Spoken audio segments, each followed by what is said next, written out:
Our guest today has held positions in companies from small online startups to one of the biggest health club operators in the UK. With experience spanning over 20 years in the fitness industry. He's been in both sides of the fence as an entrepreneur and executive, and he's now heading up the biggest fitness equipment company in the world with revenues over $1 billion. So for a deep understanding of scaling business and what makes the fitness industry successful, please join me in welcoming Jason Worthy, President of Life Fitness, to the Escape Your Limits podcast. Welcome, Jason. Hey, Matt. Thank you for having me. So we have the two Brits from, I believe you're from Bedfordshire, is that originally? I'm actually not. I'm from Kings Lynn in Norfolk.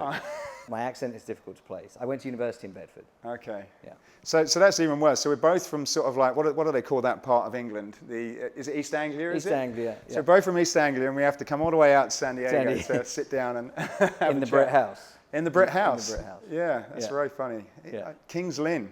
Yeah, Kings Lynn in Norfolk. So I have the curse of supporting Norwich City Football Club. We're actually having a good season right now, but generally not particularly good football team. But I'm a rugby guy, I think, as you know. So my rugby team is Northampton Saints, who are having a terrible season. So I'll bring you down to earth a bit, because I know you've been in the business for about 20 years, similar amount of time to myself. And I remember this story where you must have been a sales rep at Technogym, I think, when we probably first met. And we had this very old, creaky warehouse, and I remember you kind of coming to buy some second-hand dumbbells from me in this little place in Peterborough. For my garage. Yes, that's right. Yeah. So things have changed quite a lot for you, haven't they, Jason? They have indeed. They have indeed. Yeah. So take us back a little bit. What was the young Jason like? What were some of your influences? How did you get into the fitness industry? And what was your journey like? So I've always been fanatical about sport. I grew up in not really a sporting family, but always wanted to play sport. I played football and rugby and tennis as a child.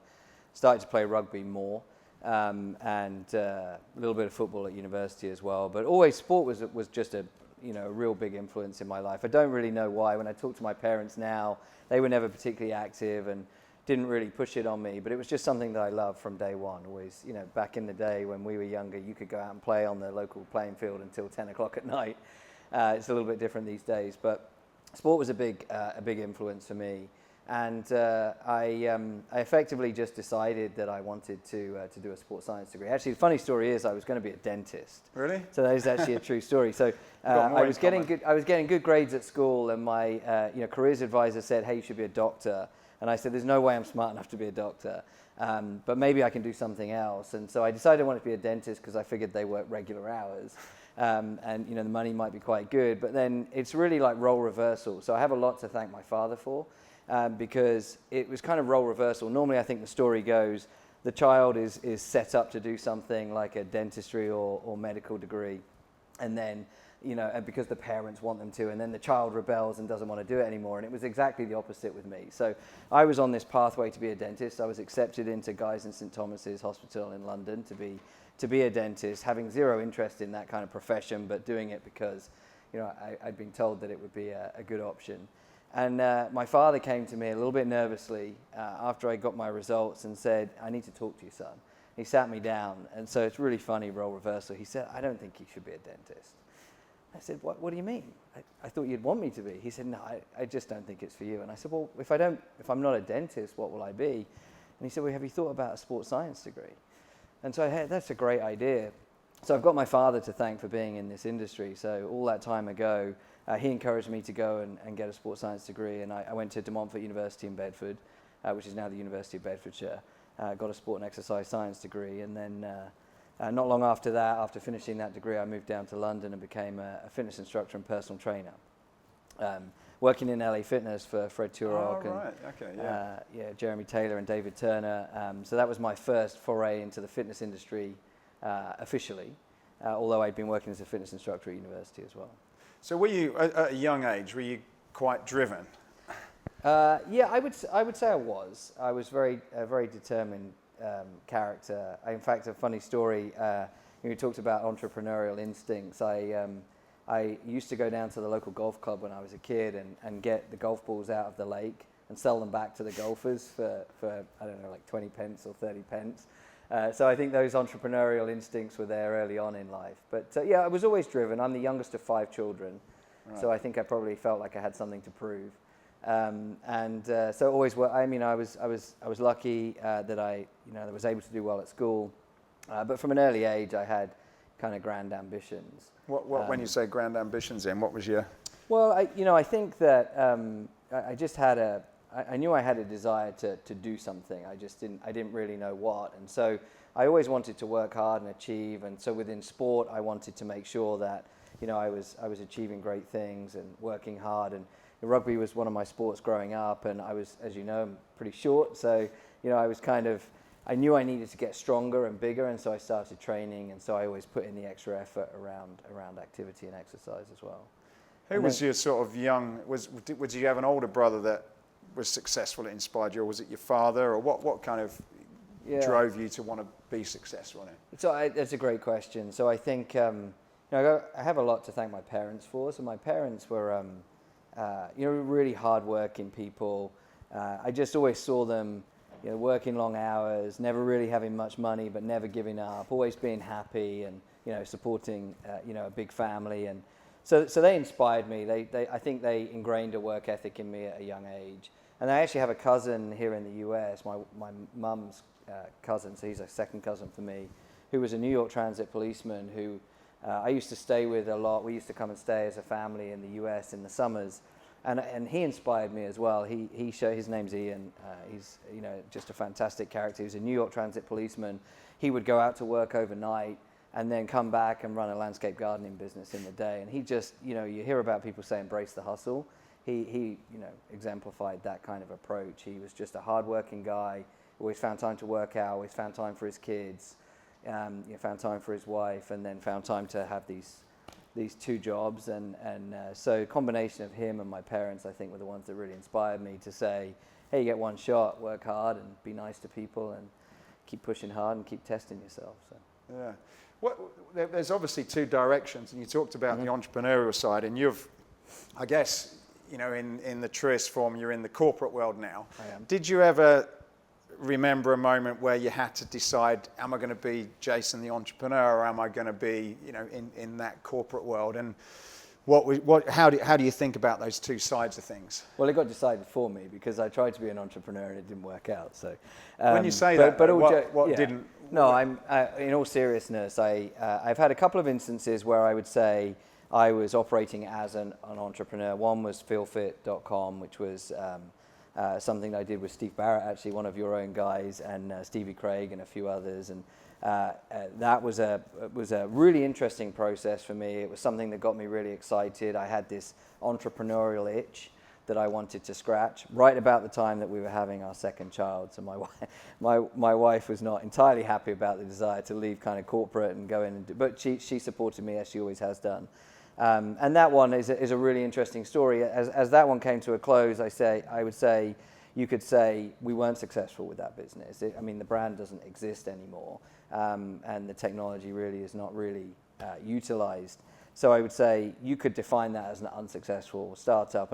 And for several years after that, I couldn't really talk about it. I've learned over time that that's something I should be proud of, and that failure is actually a really important part of success. And learning to wear your scar tissue with pride is actually a seriously important thing to do.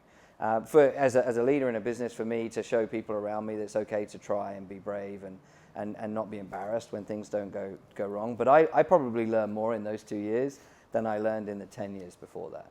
Just about me and how, the level of grit and resilience I had, how other people operate in that kind of environment, how difficult it is to run a business when it's a small team and everybody does, and you've got experience of this, Matt, with the team at Escape, but when everybody has to do a bit of everything in the early years, and so it's a very different experience. And so now I can look back on that fondly and say that was a great experience for me. And then I had a second opportunity to scratch that entrepreneurial itch in a different way, which I think is relatively unique. I did it, in a private way, effectively as an entrepreneur, and then as part of a large corporate at Fitness First, we developed the Click Fitness brand, which again, unfortunately that brand doesn't exist today, but wow, did we learn so much during that time. And people like Jason Tubbs, John Gamble, and Rachel Young and others, we opened 10 clubs in 35 days. It was incredible. I mean, there was a lot of planning to get to that stage, but just the amount of effort that went into preparing that brand, conceptualizing the brand, creating something new in a larger organization where there were preset ways of doing things. And our job really was fundamentally to break the norm every time, just to find different ways and just not accept the status quo and say, well, just because it's always done like this, maybe we can do it differently. So that whole experience for me was extremely valuable. And I would say, both of those, I've learned so much that they help me run a $1 billion business today, even though they are vastly different in terms of scale. So I would say, would I have loved for those things to go on and be, hugely successful? Of course. I think everybody goes into those type of ventures wanting that. But I don't have any regrets. And like I say, I think just such a valuable experience for me. Did you at the time look that you mentioned about that feel fit, but did you sort of see that as a personal failure then when it wasn't? Oh yeah, you did. Yeah, no, I honestly think I learned a lot about myself, which sounds so cliched when people say that, but I genuinely did. I mean, there's no hiding it. You start to understand the type of person you are, how you deal with failure, how you deal with rejection, how you deal with being resilient when it seems like everything is against you. And at the time that Click Fitness, for example, was being wound down and Fitness First decided to go in another direction, my second daughter was really sick. So that was a really tough time for me. I mean, I would say one of the lowest points in my life. But now I can look back on it. Thankfully, my daughter's fine. And I can look back on it and say, wow, I learned so much from that experience. And I'm thankful for it. Quite honestly, I think you hear this a lot in sport as well. When people say it's my failures that define me more than my successes, because they teach you something. It's kind of easy to win. It's hard to lose, and the losing helps you get better. So I totally get where you're at, and I've also we talked about Tito Ortiz off camera, but I guess when you lose, sometimes you can be personally attached to that loss and carry it with you, as opposed to sort of, separating yourself and looking at it as a story or as a journey. Do you think now, do you view failure slightly differently? Are you still, like if you failed in this job, for example, do you think you're a wiser person now? Well, let's hope I don't. Let's hope you don't. First and foremost, let's hope that doesn't happen. But I think that's a great question. And yes, I think I have developed a capability, as many people have, but of taking failure and using it in the right way and saying, look, if it happens, it happens. And how do you take the positives out of that and use them to your advantage? And so, I'm hopeful that I will be very successful in this role. But in the event that it's not a success for me, it's okay. It's all part of life's rich tapestry. And I think that, again, as cliched as it sounds, I'm sure you've read some of the same books as me, but they say if you're not losing, you're learning, right? Every time that something doesn't go the way you expected, what do you take out of that? What are the one or two positives? And I think the skill of being able to pick those positives out of perhaps a wealth of negatives is something that's really important. And I think as I talk to people in our organization, help them think about their growth, I try and encourage them not to be scared of failure. I think that failure is a very important part of growing as an individual and growing a business. And if you think about a lot of the most successful businesses in the world, they've got a lot of failure in their history. Yeah. I mean, Apple's probably the most well-publicized example of a business that not that long ago, in real terms, in the length of time that you and I have been in this industry, Apple has been on the brink of disaster and come back to be the most successful company in history. Failure is an important part of growth for sure. What are your thoughts as being a successful president or leader to be able to, because I guess in any company that's pushing the boundaries, you're constantly going to come up against resistance and potentially putting yourselves at risk. What are your thoughts about, I guess, working on that as a leader? Because I guess if you're, imagine yourself 20 years ago, and if you're in this role now, I suppose it would have been easy to panic when stuff goes on, and then I suppose then your decision making's more about fear than being calm. Do you think that's an important skill of running or leading a business or leading people? I do, and I'm smiling because I had this conversation with somebody in our organization just last week. I think calmness is a leadership quality that is often missed. I think that we celebrate leaders who are brave, or we celebrate leaders who are strategic. We celebrate leaders who are, intelligent and able to assimilate information or clearly communicate. You don't very often hear leadership books or leadership training talk about the quality of calmness. And I actually think it's one of the most powerful aspects of being a good leader. And I think if you look in sport and you look in, say, the military as two examples, that is a quality that is often, promoted above all else. Really? I think the England rugby team, and I'll upset our, Welsh, Australian, New Zealand friends in the industry, but when England won the World Cup in 2003, one of their mantras was teacup, thinking clearly under pressure.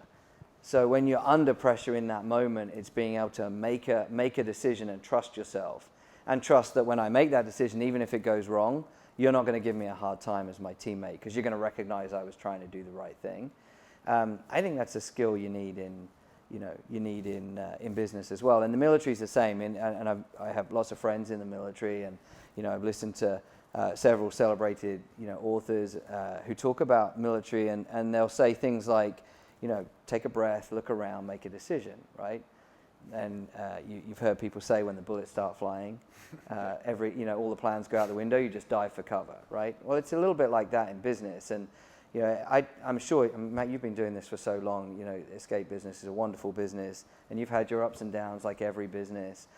I can't imagine a time in your history where you've laid out a plan for the year and the year played out exactly as you said it would, right? It hardly ever happens that way. So you can set a plan, but more often than not, something's going to happen that you didn't expect, even with the best planning in the world. And it's at that moment that I think leaders have to be able to say, okay, we didn't expect this, what are we going to do about it? So as I look for leaders in our team to help, take Life Fitness forward as an organization, I'm looking for people that can be calm, that can, make the right decisions, and in the event that the decision isn't the right one and it goes wrong, have the resilience, the determination, and the kind of presence of mind to pull the positives from it, and take that and use it the next time to be better. A lot of people I spoke to talk about meditating in the morning and having different rituals. Is there anything that you do to sort of take yourself out of that emotional, reactive state where you've probably got a bit of fear, and put yourself into kind of more of a, sort of forward-thinking position? So first of all, meditation is not something that comes naturally to me. As a child, I was a million miles an hour. And I've kind of, throughout my life, always just been a very active person, wanting to do things. I don't really like sitting down. I find it hard to just sit down and read a book on holiday. I want to be in the pool playing with the kids or what have you. So it is a hard thing for me to do. But about a year and a half ago, my work was getting so busy, long before I took the role of president, that I realized that I needed to try and get control of my days. So I actually decided that I was going to own my mornings more. And so I created a morning routine or a morning ritual. And I read a lot about this, so I can't claim any kind of recognition for coming up with the idea. There's a lot of folks talk about the value of having, a very clear morning ritual. And so I set that up, and it was about trying to get control of my day, not being a slave to email, not being a slave to text messages, and saying, well, what do I want to achieve today? And starting out in the way that I wanted to. And so for me, a morning ritual is I wake up every morning. I do like a cup of coffee. That is a vice of mine. What time do you get up? Between 4 and 5 in the morning. It tends to be about 5 most of the time, but depends on the workload. But critically, I set the time that I want to wake up based on being able to still have my kind of morning routine. It's important to me. It's like protected, so that I can own the day. And so, coffee in the morning, but read. I write as well. I like to write, meditate, and of course be active and work out if I can as well. So that's definitely been, I would say, when people say to me, how do you handle the workload? That's been the thing that's been most transformational for me. Has been having a morning ritual that is kind of protected for me. I don't let anything get in the way. How long do you typically spend on that ritual then?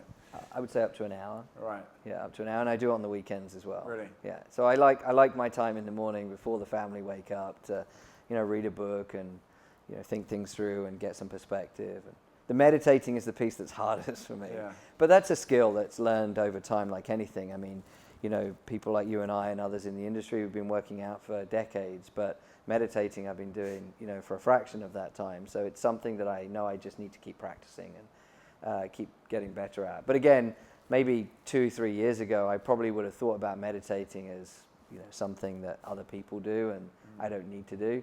And I think part of, me growing as an individual, quite frankly, has been trying to recognize that I need to stop and take a breath and calm down and meditate sometimes. Yeah. And what about the amount of time that you work? Do you think about the hours that you put in and what you put into those hours? Because I guess you've gone from when I knew you as selling fitness equipment in a region, and now $1 billion. That sounds like a lot of stuff to sell. Yeah. How do you sort of think about your day differently to probably what you did when you first started? Yeah. So it is a lot, but I mean, first of all, I took the role 132 days ago today. So I'm relatively new. You're counting in the role. the days. Still counting by the day. Well, because when you come into a job like this, you give yourself 100 days, you own it, right? They always say 100 days, you own it. Okay. And so within. Are you owning it now? Then? Yeah, I mean, you own it from day one, I guess, in reality. But I think this notion of owning it within 100 days means, maybe during the first couple of months, you can say, well, hey, I'm still trying to unpick this business and figure out, what's good, what's bad, what needs to be improved, where the opportunities are. But by kind of day 101, it's all your stuff. You own it now. You should have it figured out. And I think that's true of most leadership roles in any organization. So yes, I'm still counting by the day because I have a clear view on what I think this business can be. It's such a wonderful business. So I'm still measuring myself by the day, and we've got a lot going on in our business right now. So it sounds like a lot. First of all, I would say I was deeply humbled to be given the opportunity. I was a customer of Life Fitness's before I worked for Life Fitness. I joined Life Fitness in 2012, and it's just been a wonderful business to work for. There's some of the best people I've ever worked with, incredible talent in the organization, a passion for the brands that I honestly hadn't seen in many other organizations that I'd worked in. And I'd worked in some wonderful businesses across the industry, there's no question of that. But there's something special about the team at Life Fitness, and so I was very proud and humbled to be given the opportunity. And then you wake up the next day like, wow, I've got to run $1 billion business. Well, what does that really mean? And the truth is, I don't really run $1 billion business. There are hundreds of people around me who run the $1 billion business. My job is to really, quite honestly, help move obstacles out of their way, help maybe give them some direction. I think that the biggest part of my job is creating a vision around where is this organization going? Where does it project in 10 years? What's our 3-year plan? And what's our 12-month action plan, right? Being able to break it down like that. And then, going back to your original question of how do I manage my time? A large part of my time is a combination of talking with customers and talking with, our team members, and helping from a customer perspective is just listening to a large extent. Understanding their challenges, understanding their businesses, remembering that, we are a B2B organization, but really we're a B2B2C organization. And actually, I prefer to talk about this notion of B2C2B, which is... So talk me through that then. So a traditional company like us is we sell commercial grade fitness equipment. For the most part, we do have some consumer product, but for the most part, we sell commercial grade fitness equipment to organizations who then sell fitness services in some way, shape or form to fitness consumers, to exercisers. So whether it's an apartment building with a gym, or whether it's a commercial club, or whether it's a boutique, or whether it's Matt Janacek Fitness, we would sell to you and you're selling something on. And so the notion is it's B2B2C, but I prefer to think about it as B2C2B. I think that I can offer you more value as a supplier if I really understand the exerciser coming into your club. And then that is a subtle but important nuance for us as a business. As we think about going forward, the Life Fitness of the future will be much more focused on understanding what exercisers want, what helps drive their outcomes, so that we can help make your business more successful. Right, okay. When you went into that role, did you have to expand your thinking, develop yourself? Because I guess, I've known you for a long time, Jason, and at different stages where you as my customer, and we've had all kind of different stages. But I guess, I'm trying to sort of put myself in your position, and seeing you progress.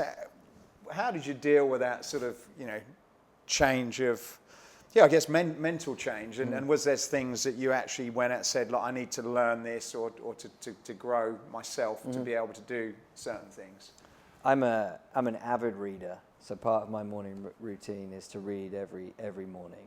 And I also, when I work out, I don't listen to music, I listen to audiobooks, so I have an Audible subscription. So I'm always reading and learning, and I think that you never really stop learning. I certainly don't feel like I have. And there are times when you do a job like this that you feel like, wow, I don't know enough to do a job like this. But I think part of that is just being honest with yourself and reminding yourself there are certain things that that will help you be successful, right? I think that's true in any role that anybody does. There are those moments in time where you go home after a tough day and you scratch your head and you wonder, is this the right thing to be doing? But for me, I have such conviction in the future of this business and such belief in our team, genuinely belief in our team and the brands that we have, that I know we'll be successful. And so for me, it's just making sure that we continually take steps forward every day. But yes, I mean, to answer your question, learning is such a key part of my growth. I mean, you already talked about my career, and I've deliberately moved to different parts of the industry, which to others may look like, he's moved around a lot. He was an operator, he was a supplier, he was an entrepreneur, he was a buyer. This seems like a really strange path, but actually it was. You asked me right at the start, how driven was I? It was very clearly and carefully planned out, right from the start. I always knew the steps that I wanted to take. Right. Do you think sometimes, comparing, obviously you're not the example that I'm going to talk about, but do you think sometimes people that are coming into the industry that have been, that are fitness instructors, do you think some of what's holding them back from being the president of one of the biggest fitness companies in the world can be mindset, in terms of, believing that, getting your mind in the right set to say, one day I can do that. Do you think that's what sort of holds people back? Because you've obviously, I suppose, done that journey, and I'm just interested to see, what you did that probably other people don't do. I guess mindset is probably a part of it. You got to have a belief that you can get there. As I look back on the last 20 years, there are times when I probably questioned whether I could, get to where I wanted to get to in the organization. And there's more. I hope there's more of the story to come, right? I hope that this is not the end. Yeah. There's more to come. But I definitely think mindset is there. You have to have an unwavering belief that what you want to achieve is absolutely possible. But I think you also have to have a strategy. You have to know how you're going to get there. You can't just have a belief that one day I'm going to run a billion-dollar company or start my own organization, whatever your goal may be. You have to have a clear strategy on how you're going to get there, and you have to ask yourself the tough questions. So one of the things that I always say to folks that I talk to in our business and elsewhere, if ever anybody asks my opinion around, how should I think about my career and getting to that, I want to be a chief commercial officer or a president, or I want to be a vice president in a company or start my own business. What I always say to them is, ask yourself the tough questions now. If you interviewed for that job today, why wouldn't you get it? And then write all those things down, all the reasons why somebody would tell you didn't get the job, and then put a tick box next to them, and then go fill the tick boxes. Go and make decisions and take job choices, or make job choices, I should say, that fill those boxes. And that may seem really simple, but it does work, because what it will do is it will force you to make difficult decisions. And I think what a lot of people do is they take promotional opportunities throughout their career that are easy. Yeah.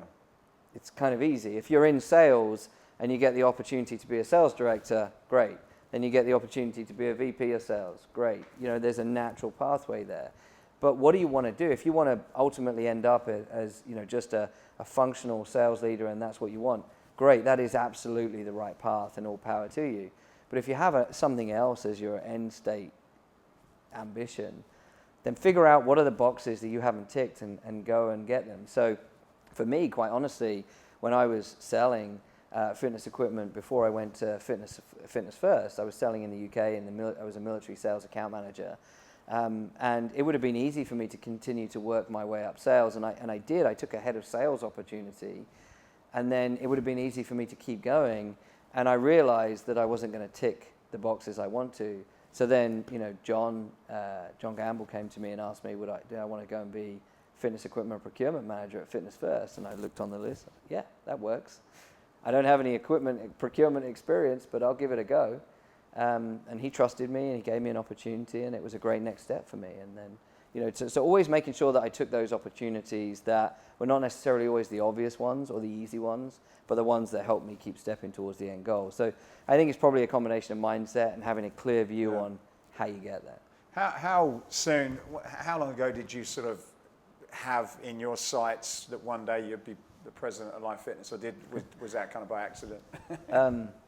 Well, it wasn't by accident. I think if you'd have asked me a year after I joined Life Fitness in 2012. Because you started was it UK MD? No, I started actually as our general manager for our European distributor business. Oh, okay. So I was living in the UK, but working out of our Dutch office in Barendrecht, just outside Rotterdam.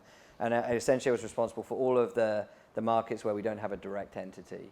And then I moved into the UK business, ran the UK business, and then eventually took on all of Europe for a while, and then our international growth as well.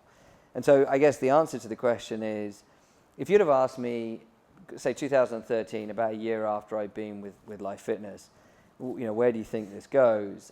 I would have said to you, well, hey, I'd love to be president of the company one day. Now, at that point, there'd never been a non-American president of Life Fitness, and it wasn't necessarily clear to see the path, but it would have been something that I wanted to do. And but so again, at that moment, so just on that then, so you at that point you sort of kind of believed that actually this is something you can actually do, because I think that's an interesting thing. It seems such a big jump from where you were, but that was in your mind. Yeah, and I wouldn't. So I don't want that to come across as overconfidence or arrogance. No. It was because actually, I mentioned to you earlier, I don't really run a $1 billion company. There are dozens of people around me who really run the business. My job is just stay out of the way. But I realized that it was just a bigger job than the one that I was doing. I was in a general management role. I was responsible for multiple functions, leading a P&L in a region. It's just a bigger P&L and a bigger region. So in many respects, there was no reason why I shouldn't feel like I could do it. No. Of course, I knew it was a big step. But part of, I guess, what I wanted to achieve was to keep challenging myself. So, I gave myself that goal of saying, well, let's do that. And then in 2017, I moved over to the US. I took a role here with Life Fitness, running digital innovation. And then my family moved out January 18. And I knew that move to the US was the last big step before potentially having that role.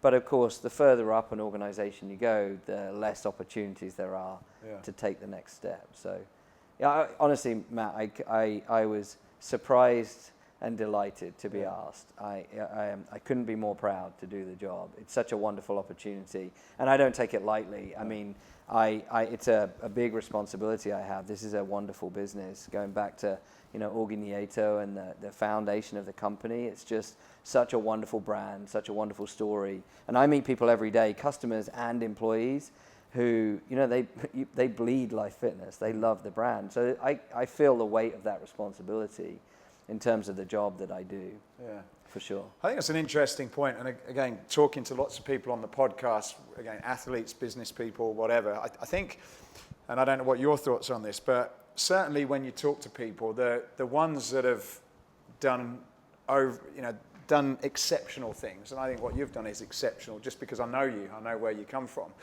have always had a sort of vision on something far greater than what other people have. Whether it's confidence, I don't know. I don't think it's confidence in an arrogant way, but it's a belief that something that's not been achieved could be achieved. Right. And I'm just interested in your thoughts on that, because I know you read a lot and you follow people like myself. But is that your experience? You got to kind of go there in your mind and have that vision. Yeah. So 100%. I believe that the mind is all powerful. It can make you do things that you never dreamed were possible. If you think about, I've done some ultra challenges. I was part of a team that broke the world record for the longest game of rugby union. Yeah, I heard. Which I know we've talked about before. And I'm not the best rugby player. I'm far from the best rugby player. I'm way down in the ranks. I was never a particularly talented or gifted rugby player. I'm not the best athlete in the world by any stretch of the imagination. That was entirely psychological. Getting through that was entirely psychological. And, I saw people on the pitch around me who were much stronger, much fitter, much better rugby players than me, struggling because they were grappling with the psychology of what they had to go through. And so, yes, I believe in the power of the mind. And I think, every day I'm surrounded by people who are smarter than me. So it's not, I haven't got to the role that I'm at today because I'm, smarter than anybody else. Quite the opposite. I think it's unwavering belief. And then I think, for me, I see a big part of my job and many of the jobs I've done before now is helping create an environment where people can express themselves, that people can, be brave, make bold decisions. And so, I think mindset is absolutely everything. And I think a lot of people have self-imposed limitations that they put on themselves because they believe something's not possible. And I would say, to any young fitness instructor coming into the industry, 20 years ago I was a fitness instructor. In fact, my first ever job at LA Fitness, I didn't even get a salary. I was basically working for a free gym membership because I wanted to be able to work out. And so, I believe that's a really important message for young people coming into our industry, that there's nothing stopping you. Nothing. How do you train yourself and other people? Because now how many people do you oversee, I guess, if that's the word? How many people in the organization? If you include, salaried workforce, a couple of thousand people. A couple of thousand people. So we have hourly workforce who help manufacture our products as well, but a couple of thousand people. And I guess, as you said earlier, the success of your business is really, you can't impact that amount of people. So it's really to empower the other people to kind of take you in an amazing direction. How do you get that belief that you've had to your team, your direct team, and then your indirect? What can you say to them to sort of get them to have that, look, we can achieve beyond what you imagine is possible? First of all, my direct team, the executive team at Life Fitness, are some of the most talented people I've worked with in the industry. They're smart. Between them, they have hundreds of years of experience in senior leadership roles collectively. And in the industry, they've got a lot of experience as well. And in many cases, they're pushing me. They're pushing me to think about the future of the business in a more progressive way. But I think ultimately it comes down to the same thing, which is surround yourself with people, who think like you in the way that, they are progressive, they are aggressive with their view on how to grow the business. I think that I already talked about my role being help remove obstacles from people's way. I think another big part of my job is, right talent in the right roles, the right seats on the bus, as they say, right? That's actually the biggest part of my job, is if I get those 6 or 7 people perfectly right, and they then get the next people underneath them perfectly right, it cascades down the organization. And so I believe setting a clear vision, being clear on where the organization wants to go, and then making sure that I have talented people around me who can kind of grab the baton and run with it, and kind of take that message forward in the industry, in the business is crucially important, and of course in the industry, as they go out and talk to customers and making sure that they represent the brand in the right way. What's your view on hiring and getting people on the bus? Because I suppose, is it that you have to come through the right form of education and tick the right boxes, or do you hire in terms of passion and vision? Because I guess I put you in, and I may be wrong, don't want to insult you, but I see you as you're not the natural person. You've not got, I suppose, the typical type of CV of a president. You've just got that I'm going to outwork anyone type of attitude, and you've got that vision. Is that the sort of approach you take? Do you need someone who's got the right CV and then you put them in the place, or are you about the personality and what they're prepared to do? Yeah, so I think that's a deep question. Yeah. I think if I'm thinking about the leaders in the organization, your personality is less important to me. Right. Because I've learned over the years that some people are just maybe not great presenters or not very kind of dynamic in front of a customer, but they're exceptional at running parts of the business. And so I think the personality is one of those things you just have to kind of compartmentalize. You have to understand how somebody's personality plays with other personalities, but ultimately I think for me it's hiring people that get it, right? I know that sounds really basic, but if you're an entrepreneur or if you're a business leader, you've got to hire people who get it, who understand the vision. So whenever I am involved in the hiring process, I help people. I start off by saying, Life Fitness's purpose is to inspire healthier lives. It's actually the purpose statement that I would have said I probably had 20 years ago. Any fitness instructor or personal trainer would say they have, is that they want to get people more fit, right? And so that is our purpose statement, is to inspire healthier lives. And so I think we start off the hiring process making sure that people understand that. Can they get behind the why of the company? You've read Simon Sinek, Start with the Why. Can they get behind the why? Because that's why the company exists. It exists to help inspire healthier lives, to get people more active more often. And I think then everything cascades down from there. So have we got somebody who buys the vision? Do they get it? Number one. If they get it, that's great. Can they re-articulate that message? Can they replay that message to other people so that other people can start to follow the crowd? And then do they have capacity and capability? Can they actually execute? Because it's one thing knowing that you know where the organization's going, but do you have capability that can help you do it? Right. And I think that one of the biggest challenges for any organization as it goes through various growth phases, in my mind, is the skills that you have with people in certain stages aren't always the skills you need going forward. Yeah. And I imagine you must have experienced this at Escape, is that the skills that somebody had at phase 1 may not be valuable in phase 2 in quite the same way. And so you have to constantly have this evolutionary process of bringing people into the organization or nurturing them through the organization to help get the right talent in the right places to kind of take the business forward. Do you think that people that stay with companies for a long time have to have that mindset? Like you say, what they were brought into the business, they might be very good, but now the company's changed. So for people to stay with the business, do you think the employees have also got to have that kind of growth mindset to say, well, look, I'm going to have to learn new things to evolve with the company? I think that's really important. I think that maybe 20 or 30 years ago, maybe my father's generation, you could get a job and you could stay in that job, and length of service was really important. Loyalty was really important. I think that is an important part of business today, but also so is the ability to grow with the organization. And companies, I think, follow very different growth curves today to the ones they did, 3 or 4 decades ago. So yeah, I think you have to have an organization that is willing to grow with you. And of course, now we have different populations coming, different cohorts coming in. So we've got younger generations coming through who have very different expectations of what the workplace should be like, what the boundaries are with work. It's not just a 9-to-5 job, and many of them are okay with that. But they also expect certain things in terms of the way that you operate as a business. And so, yeah, no, without a shadow of a doubt. Yeah.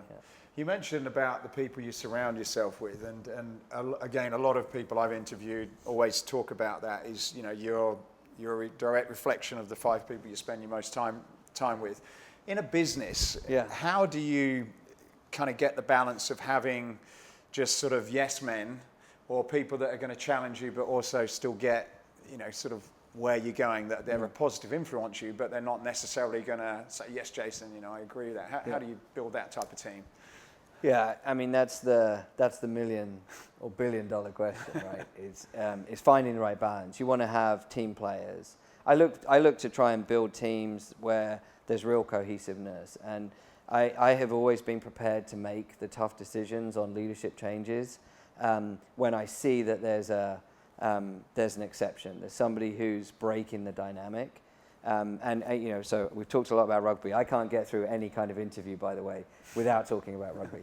But one of my favorite books of all time is a book called Legacy, which is by a guy called James Kerr, and it's about the New Zealand All Blacks. So I'm an England rugby fan, so it's difficult to talk about the New Zealand All Blacks, but they are an incredible team. And one of the things that they have is a policy around, it doesn't matter how good a player you are, if you're not a good person and you don't fit in with the team, you're never going to wear an All Blacks jersey. And I think there's something remarkably brave about that. Yeah. You imagine, if you think about football or soccer, about Cristiano Ronaldo, right? He's one of the best players in the world. Any team in the world would want him. But having the bravery to say, I only want him, even knowing that he's the best player in the world, if he fits with our culture, is a very brave thing to do. And so I think, as I think about our teams, and I encourage our leaders to think about their teams, is create the right balance. You got to have people that challenge each other, but always with respect, and create a culture where collaboration is natural, but people don't just go along for the ride. They stand up for what they believe in, but in the right way. I think is really important. Yeah, I think that's a great lesson, because I suppose in lots of small or large companies you get these sort of stars, and I suppose if you're not careful, you can sometimes sacrifice that performance for fitting in to the rest of the people, which in the long run probably is not the best thing to do, I guess. No, I think it's always, you're kind of borrowing from the future. Yeah. And ultimately, I think it will always catch you up. And often you start to make excuses for that person. So you start to kind of cut corners and create exceptions to the rules and the processes for them, because they're so good. And in my early career running sales teams, I did that for a salesperson who was an exceptional salesperson, one of the best, in fact, probably the best we had, but didn't want to follow any of the rules, didn't want to follow any of the processes, didn't want to do any of the paperwork. And ultimately, I was slow to make a decision there, and I learned from that experience that you've got to make those decisions quicker, because having those kind of lone wolves is always going to be distracting for the organization. And it starts to create resentment in the organization. Yeah. So then people start to wonder why that person gets a special ride, and then they start to focus inwardly on the conflict rather than externally on the customer, which is, of course, the reason why the business exists. Yeah, I think that's a really, really good point, and one a lot of people can learn from. Well, that kind of links into, you mentioned about then, people getting resentful about certain things. I suppose in a company of your size, there must be politics and people sort of positioning for things. How do you deal with that in a positive way, or have you had to deal with that at all? I feel lucky that I feel like I have great support across the organization. We have a really great team. I'm not just saying that. It sounds cliche, but it's really true. We have a really wonderful team. I think in any organization, whether it's a business like ours, a sports team, any kind of community, there will always be folks who question, right? You see it in politics, right? There are always people who have, think they could do it better. And so, you sometimes see that in organizations. I'm pretty relaxed about that, because I think one of the things that I encourage is an environment where if you've got a better idea, I'd love to hear it, right? And I think that's a good way of flushing out naysayers. Is okay, take a seat, grab a coffee, let's talk. What can we do differently? Yeah. What are we doing wrong? How can we be better? And I think normally that starts to diffuse the situation. And I openly encourage feedback, and I want to hear it. And if we're doing something wrong, I want to know. So, the best ideas rise to the top regardless of where they come from, I suppose. They certainly should do. They should do. I'm not saying, I don't want it to come across like we have some kind of perfect, well-oiled business. I think like any business, we have our share of challenges. Yeah. We're going through a separation from our parent company right now, which creates a lot of distraction, a lot of complexity, but it's also a really exciting time. It's an opportunity to go into a new phase in our history, and to take Life Fitness forward in a way that that we haven't been able to do in the last few years. So why not use that as an opportunity to say, I don't know whether you ever read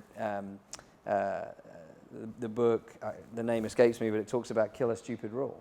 Right. So it's actually a really good discipline that you might be able to use in your own business is, once every quarter, get your top team together and say, if you could kill one rule tomorrow, what would it be? Just if you could kill one rule, and it can't be like we don't want to submit expenses or we don't want a holiday policy, but what are the things that we do today? The essence of the question is, what are the things that we do today that are distracting and that don't help us kind of reach that end goal? Yeah. And by the way, all of this, no, I can't take credit for any of this. I mean, one of the things you asked me, do I think about learning? One of the things that I've done to try and help develop myself is I've always made sure that I've got advisors that I can speak to, people that I trust and respect, some in the industry, some outside of the industry, and actually these days a lot outside the industry, who've been in big senior executive roles, who you can just bounce ideas around with, and there's a lot of wisdom out there, and if you're ready to listen and learn, and there's no ego in the way, it's amazing how quickly you can get great ideas that help you move your business forward. Is it, again, mentors is something I've found in common with a lot of people. Have you found it easy to find, I guess I'll use the word mentor, but advisors or whatever to kind of help you with those types of thoughts and decisions? More recently, yes. I would say the best advice I ever got around mentoring was when I said to somebody, I find it really hard to get those kind of senior contacts with people that I can really learn from. And they said, well, tell me about the last time that you tried to do that. and I explained the situation, and they said, well, the mistake you made, right? No. We didn't actually ask them to be a mentor, right? I was just thinking that myself. And I felt so dumb. Like, no, I didn't. And so the next time I went into somebody, I said, hey, look, I just want to level set up front. I've got a huge amount of respect for you. I am in awe of what you've achieved, and I was wondering if I could just rely on you as an informal mentor. I promise it won't get in the way. I just want to have the opportunity to be able to reach out to you sometimes. And most people, when they hear something like that, are going to respond really positively, and this person did, thankfully. So it was honestly the best advice I ever had in terms of learning, was to say, just ask a straight question. And to the extent that anybody ever asks me that question, I'm always delighted to give my time and share any ideas I may have and try and pay it forward. Yeah, I've thought the same thing exactly as you said, and when you asked me the question, I asked myself, and I'm like, actually, I've probably not said it as direct. Yeah. And so good advice. Well, the other thing on mentoring that I think is important for people to remember is it isn't necessarily par for the course that you have to go for somebody much more senior than you. And I think that's when it gets tricky for people to know how to ask, is asking somebody who may even be in a similar position to you. Yeah. In my example, I have somebody that I regularly speak to who's president of a company in another industry, completely dissociated from our industry, and that's okay. And if you can just move the ego to the side, I can learn from them, and maybe in time they might be able to learn from me.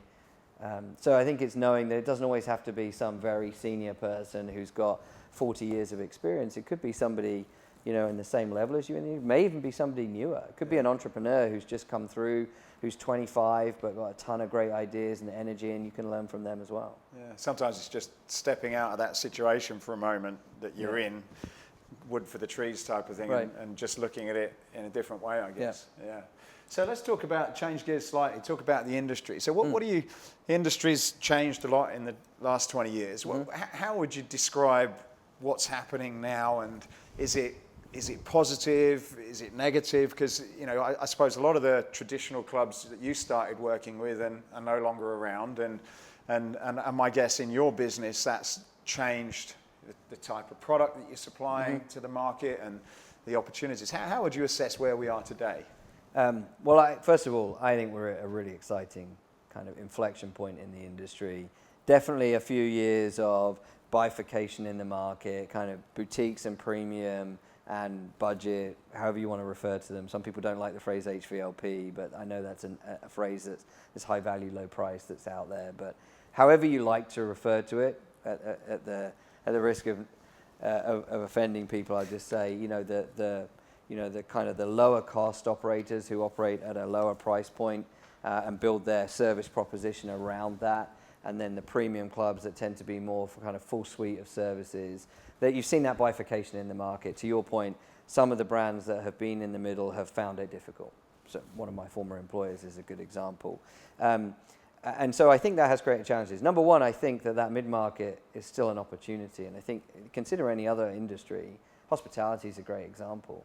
There are 5, 6, 7-star hotels, and there are 2-star hotels, but there are 3 and 4-star hotels. Mm-hmm. And I think that, think about budget airlines, and think about premium airlines, and then think about the mid-market airline operators. I think that any other industry that you can think of, that mid-market can be very, very valuable and meaningful. So I think that there are some brands out there that are going to do a really good job in figuring that out. And why do you, just to stop you there for a second then, and what do you think then didn't quite go well for a lot of those brands? Because you worked for them and you went through them deciding to go low cost. You were probably one of the first ones in England to probably do that. Mm-hmm. And then you saw them sort of go premium. What do you think, looking back on that situation, what do you think didn't work right? Or do you think it was just a case of, look, they needed to go through that cycle and go through that evolution? Yeah. You got any thoughts on that? I do. I think for any organization that is facing disruption, any industry that's facing disruption, you have to really be looking at the industry and at your competition. And I think for some organizations in that mid-market, maybe they were more focused on their growth trajectory and their model and just scaling their model, and not necessarily thinking enough about the competition and what they were doing, and being able to react and eventually predict what would be necessary to be successful. And I think about that, for our organization, for Life Fitness. Life Fitness as an organization has four decades of experience of building wonderful product and serving the market, but we can't rely on that. We can't rely on that, because if we do, we won't be $1 billion business anymore. We'll be much smaller. We have to predict, what does the industry want? What do our customers want? What do fitness consumers, exercisers want? And make sure that we continue to be relevant. And so I think for those operators in question, probably speed to react and ability to predict what might happen in the market meant that it was difficult for them. And I'm sure many of them, if they had their time again, would operate very differently. I mean, the most overused example of this is Blockbuster, right? Blockbuster had an opportunity to invest in Netflix. Another one that's overused is Kodak. Kodak invented the digital camera, and yet, effectively became obsolete. So it's not just having the great idea, it's being able to execute it and make sure that you create a winning strategy out of it. So, I think it's easy to play in the US. You live in the US now, so I can say this to you and you'll understand it, but it's easy to play Monday morning quarterback, right? It's exceptionally difficult to break the mold of your business. Yeah. And I think the best organizations in the world, in any industry, break the mold quite frequently. Netflix did. Netflix used to send you DVDs in the post, then they started streaming, then they became one of the best production houses in the world, and started winning awards for it.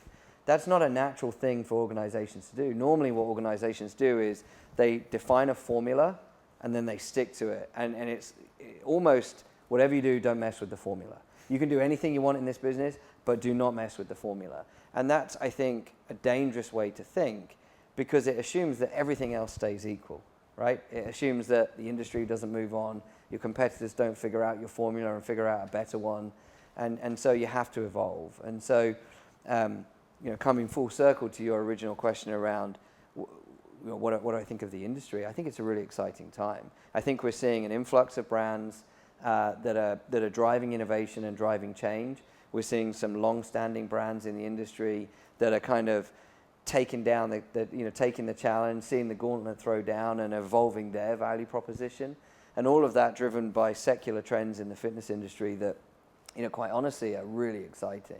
This trend towards digital adoption.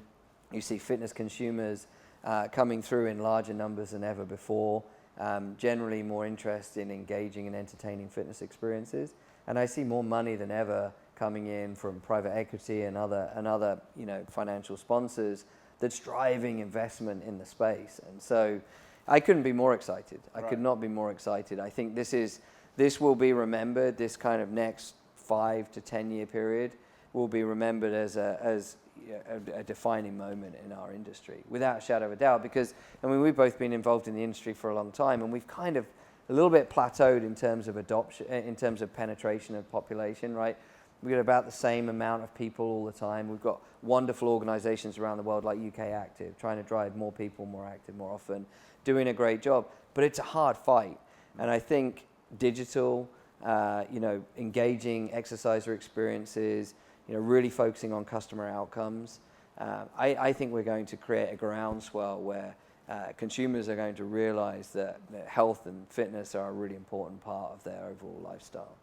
So so we talked about the operator side, and I'll come to Life Fitness now. So how does a company like Life Fitness, you're by far the biggest in the world, you've got a lot invested in manufacturing, and you make a certain type of product, and I guess, naively, I don't know all the ins and outs of your business, but I guess that customer's changing. No longer is there the sort of big box, 60% cardio, and then all the strength machines, and then a kind of some of the free weights. That's changing. Clubs in a lot of cases are getting smaller, and some of the big ones are having to rethink. How does a company that's got so much investment in manufacturing change, and what's for what you can talk about, but what do you do to prevent getting disrupted by the sort of rogues and those types of companies that are growing quite rapidly?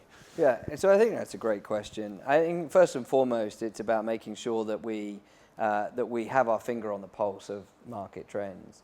And I think for the last couple of years, being candid, I think a part of running a business like this is being honest with yourself about what you've done really well and what you've not done really well. I think for the last couple of years, we have not been able to innovate on trend in quite the way that we wanted to. And some of our competition have.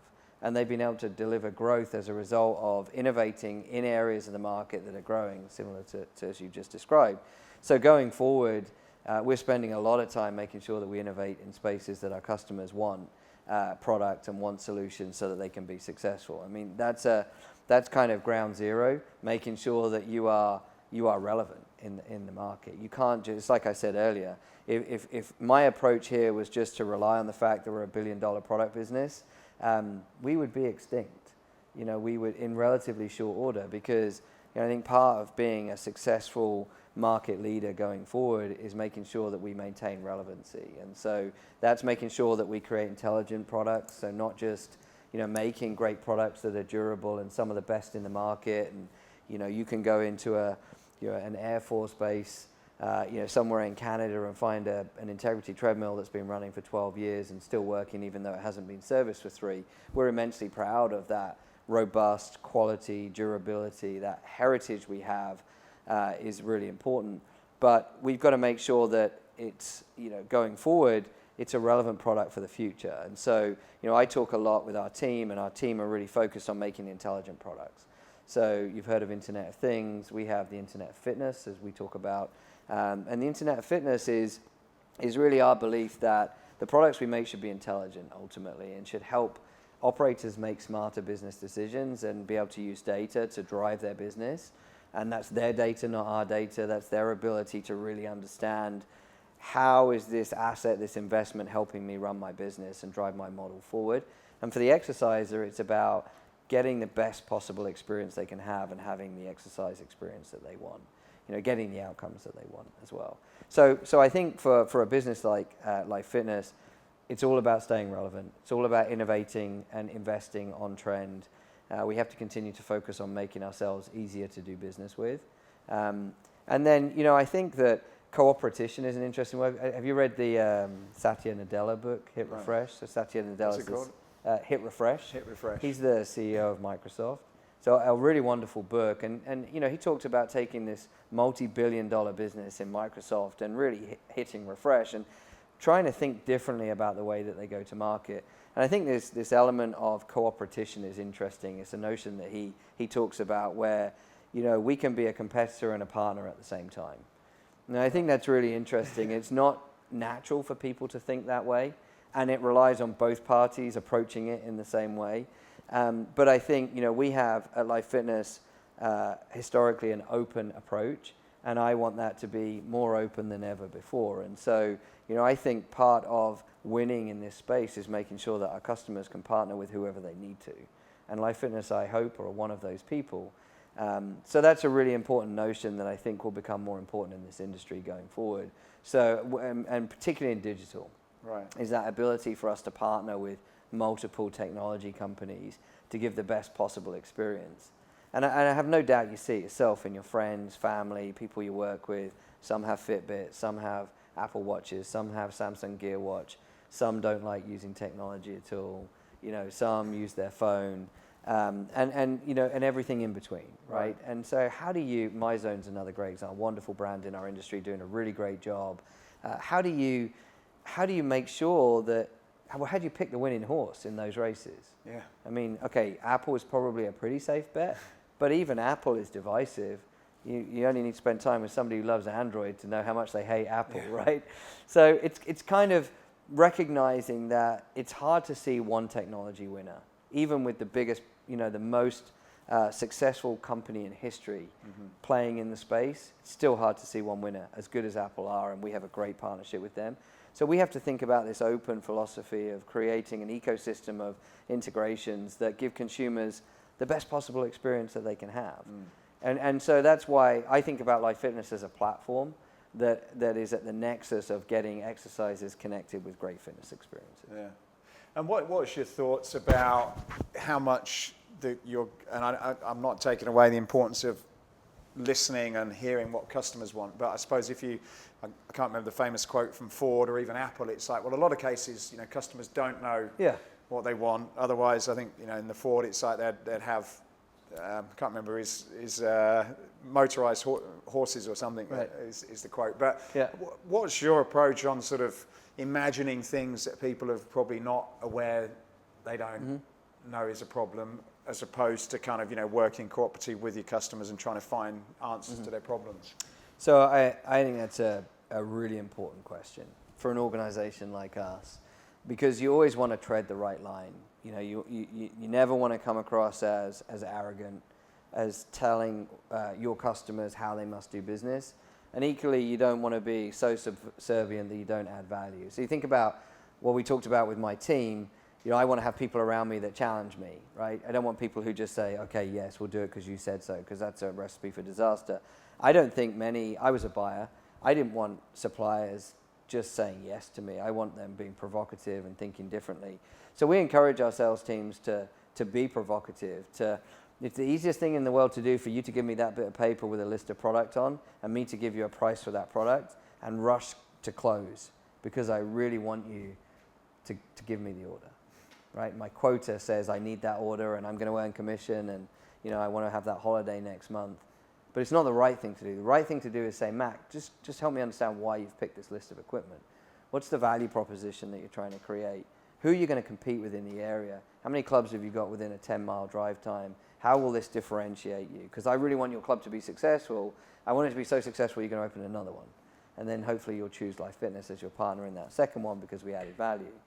So, I think that we have to tread the line. We have to make sure that we have a strong opinion, that we're thoughtful and we're provocative. I like the word provocative because it implies that we're going to test your thinking, but we'll always do so with respect, and help you drive your business to be more successful. I talked about this notion of B to C to B. We should make sure that we deeply understand consumers so that we can drive consumer insights into your organization as an operator and help you understand some different perspective that you may or may not have. And we operate in hundreds of countries around the world, in every market you can imagine. And so I feel like that's latent within our business and we haven't necessarily operationalized that before. And so a big part of us being a better partner is making sure that we help package up those insights and give them. And that's, I would say, a capability we're still building. Right. And as I talk to our customers here at the trade show in Ursa this week, that's one of the commitments I'll be making, is that we'll do a better job of capturing insights and helping customers understand how they might develop their business models and being respectfully provocative. Yeah. So, a couple of final questions then. You're certainly a long-term thinker with big ambitions. What's your predictions on where, for the next sort of 5 to 10 years? Where do you see the industry going? And I guess you're, in your role as a company, you're having to sort of give that some thought because you're building a business around it. What do you think's next for us in terms of product, technology, business models? Where do you think things are going? I think a lot of the innovation that we're likely to see in the next few years is innovation in what I would call the application layer. So I've talked about Apple a few times. I'm an Apple junkie. So Apple do a wonderful job of innovating in the hardware layer. So they create, sorry Android fans, but they create the best devices in the world, or they believe they create the best devices in the world. So they're building watches, phones, laptops, tablets, and they're trying to put the best sensor technology, the best screens in, the best processors, the longest battery life, the lightest product. They're trying to create the best possible technology, and then they hand the baton to developers for the most part, who grab the baton and develop in the application layer to create innovative solutions that leverage all of the great hardware in the product. Now, don't read into that I don't think that we should be involved in software or that we should only focus on hardware. I think we need to be involved in both. But I think a lot of the innovation you're going to see in the industry is going to be around who does the best job of leveraging the hardware to create the best possible digital experience. And then I think it's about who creates that on a 360-degree point of view. So, it's this notion of having a portable fitness experience. And I think you see it with a lot of the brands, certainly the brands that I talk to, some of the biggest operator brands in boutiques, premium, mid-market and HVLP, they're all thinking about the digital experience that they offer and how, if you're a member of my club and, I know you work out a lot, so maybe you come 5 times a week, so maybe you do 7.5 hours a week. What are you doing for the other 160 plus hours of that week? What brands are you interacting with? How much sleep are you getting? How many calories are you eating? Have you got the right macronutrient balance? Because until I understand that full picture, I don't really have a complete point of view as a consumer. I don't really understand you properly, and therefore how can I give you the best possible experience and help you get your outcomes? And this one's been living with us in the industry for decades, right? I can give you the best possible workout. You could come and, if I go back 20 years to being a personal trainer, you could come and have a workout with me every day for 5 days a week, and I'll work you hard. I'll get you fixing, postural imbalances. I'll do all the things that I should do. But if you go and eat junk food every day, you're drinking alcohol, you're only sleeping 4 hours, and you're stressed at work, you're not going to get the results you want, right? Yeah. I mean, the risk of stating the obvious, that's fundamentally the problem that most people have. And so I think the future of our industry is connecting the dots. Right. Home, work, family, gym, hotel during travel. How do you make sure that I can have that perfect lifestyle all the way through? Yeah, it makes sense. I think that's ultimately where the industry's going. I think there's some fun times ahead. I think it's going to be a really interesting few years. So what about for Jason then? What's your, you're the president now. So where do you go from there? So I would reiterate. I mean, I'm delighted to have this opportunity. I could not be more proud. Could not be more humbled to lead a wonderful group of people, to represent customers around the world who are just so passionate about our brands, and to lead a business that has such a simple yet positive purpose statement to inspire healthy lives.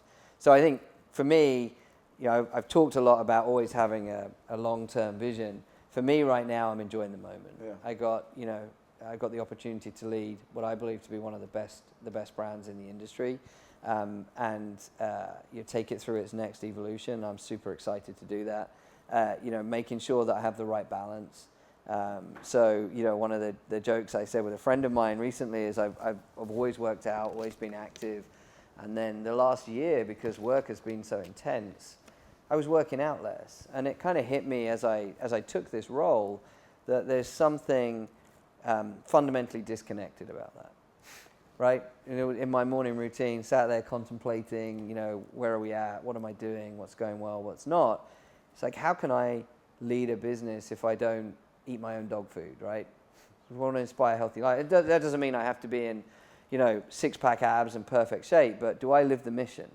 Do I try to work out as frequently as I can? Do I try to make the right food choices? Do I not drink to excess? Do I, make sure I create an environment where people can be, healthy and happy at work? And so, that's a big driver for me, is also not just making sure that Life Fitness is a commercially successful organization, but actually I get even more excited about creating a culture that people are inspired to work in, that people are proud to go home and say, yeah, I work for Life Fitness, and well, what an amazing brand it is to work for. So that's a big focus for me. And then, I'm a dad. I've got 3 kids. We recently, in the last year and a half, moved to the US. I've got a 4th child on the way in May.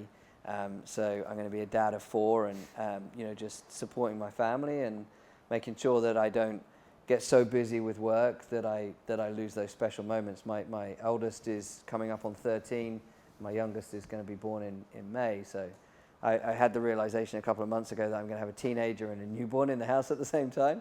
But for me, it's just making sure that I'm present for them and helping them, think about their growth, and we have fun together. And so that's a really big driver for me right now.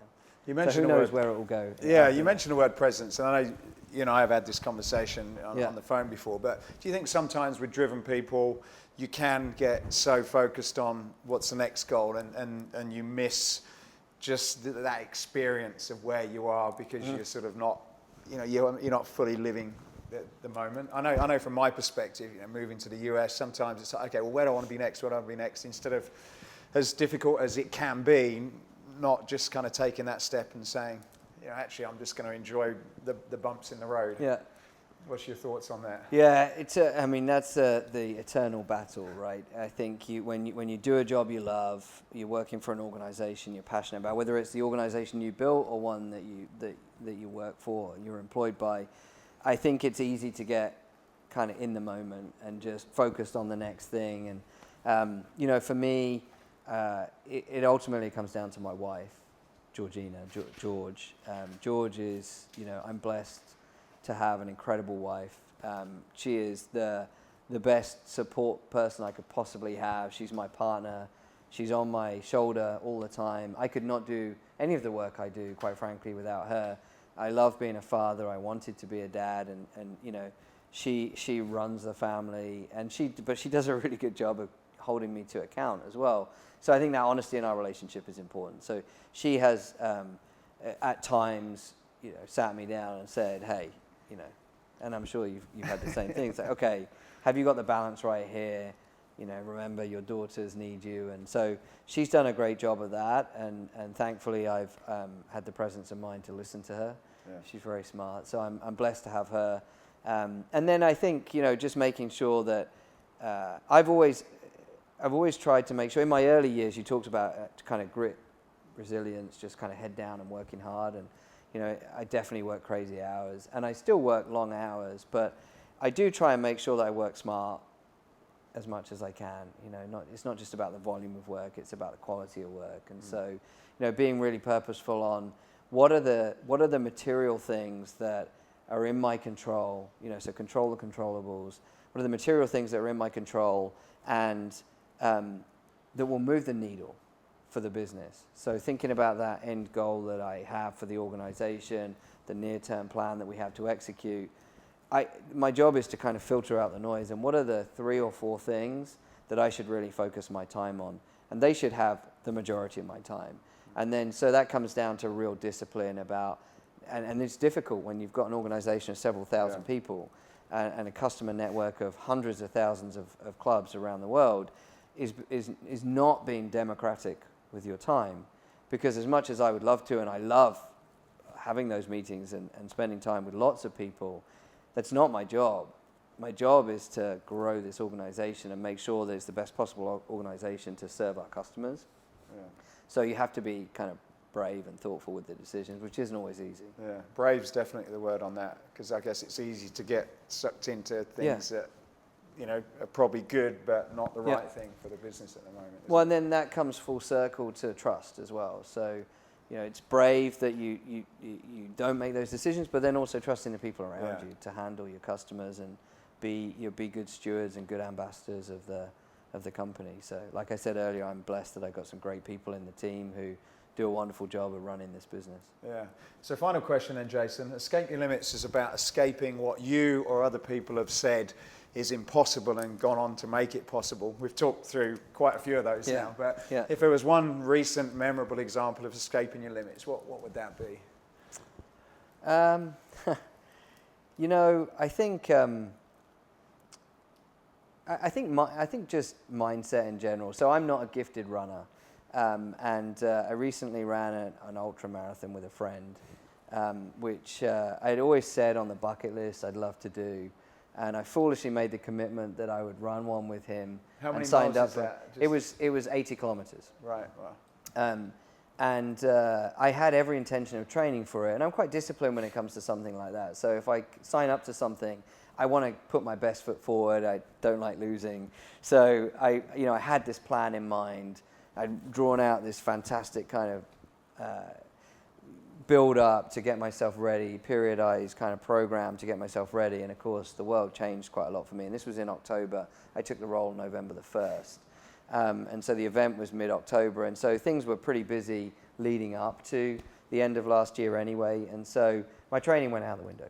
And I got into that race. I think we started about 7 o'clock in the morning, and it was called the Des Plaines River Trails Ultra, and it's effectively a 25-mile out and back, so 40 kilometers up, 40 kilometers back, so along one of the most beautiful kind of trails in Illinois. Unfortunately, there'd been loads of flooding 2 weeks before, and so many parts of the course were flooded. And so they created a 6.55 mile loop that you had to keep doing. So instead of having all this wonderful scenery to kind of keep you distracted and great weather and good training, I had none of those things. I had a small loop, which was, really affecting your mind because you keep seeing the same things, but you've got to do it. I can't do the maths off the top of my head, but I think it was like eight laps or 8 or 9 laps we had to do. And then parts of the course were still flooded. And so you had the opportunity to run through the flooded sections if you wanted to. And, they were like 6 inches deep. And of course, being typically competitive, I was like, well, of course I'm going to do that. And I think just psychologically for me, Matt, that was, and apart from anything else, it taught me that I never want to do an ultramarathon again. That is not a skill set of mine. But I mean, 16 miles in, I partially tore a hip flexor. So I damaged my hip flexor. I could feel it go. And then I got some damage in my ankle. I couldn't flex my ankle properly. So I was kind of just, plodding through it. And I've said it once and I'll say it again, I am not, any kind of exemplary athlete. But I think for me that was, hey, I made a commitment to do this. Life got in the way. My kids were watching. I just wanted to get my head down and do it. So I think that kind of brings it full circle to the comments we made about mindset. It's just, and I've read so many books on this, and there are so many examples of I recently read David Goggins' book, Can't Hurt Me. He's an interesting character. You should try and get him on the podcast. He's a fascinating guy. But I mean, he says the same thing, right? Your mind will tell you can't do something, but you really can. And so I think career, fitness, whatever you choose to do is just being really purposeful, and don't let your mind's going to it's going to give you an easy out at some point, whether it's your career, whether it's a fitness event, whether it's a fight, whatever it may be, a UFC fight, I guess, whatever. I guess there's always an easy out. Your mind will tell you it's okay, you can quit. And so I think for me that was a good one. It definitely taught me I never want to do an ultra again. But it, it was a great experience, and I'm proud that I kind of stuck it out and limped home and got it done. Yeah. Well, Jason, I think it's a great story. I've obviously known you for a long time, and I've seen you at each different section of most of the sections of your career, and I, certainly this conversation's really demonstrated why you're where you are. There's no accident, but it also, I guess, shows, for me that it is possible. You don't necessarily have to have all the gifts that a lot of people have got. Hard work and the right mindset can allow you to achieve whatever your goals are. And I think in a lot of cases, people probably prevent themselves from getting there because of because of their mindset. Yeah. So, well, I appreciate your time. It's been a great story, and I've really enjoyed it. I'm looking forward to kind of what the next stage is for Jason anyway. So thank you very much. Stuff. Thanks, Matt. Thanks. Thank you. Hey, I hope you enjoyed this podcast. If you did, then please go over to iTunes and subscribe to the Escape Your Limits podcast. Leave a review, leave a comment. It really would help us a lot to continue to keep these going.